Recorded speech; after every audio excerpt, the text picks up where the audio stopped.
বন্ধুগণ, আপনারা এতক্ষণ যার জন্য অপেক্ষা করছেন, সে এখন চলে এসেছে উগান্ডার হুজুর। উগান্ডার হুজুরের আগমন, শুভেচ্ছা স্বাগতম। উগান্ডার হুজুরের আগমন, শুভেচ্ছা স্বাগতম। উগান্ডার হুজুরের আগমন, জুতাগুলির আদর। উগান্ডার হুজুরের আগমন, জুতাগুলির আদর। জুতাগুলির আদর। জুতাগুলির আদর।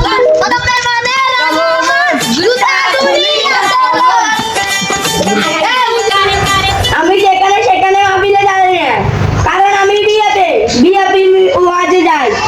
আমি আপনাদের রিকোয়েস্টের পরে আমি এই মাহফিলে উপস্থিত হলাম। আমরা এটা লাইকে আসি, আমরা বিরিয়ানি লাইস। একটা মাহফিলে 41টা আমার ক্যামেরা আছে, এখন আমার একটা ক্যামেরা নাই। হুজুর ওই যে একটা ক্যামেরা এসে দেন তো আপনি বাইক নাইলে তো এটা আমি টাকা খাবাইয়া নিচ্ছি।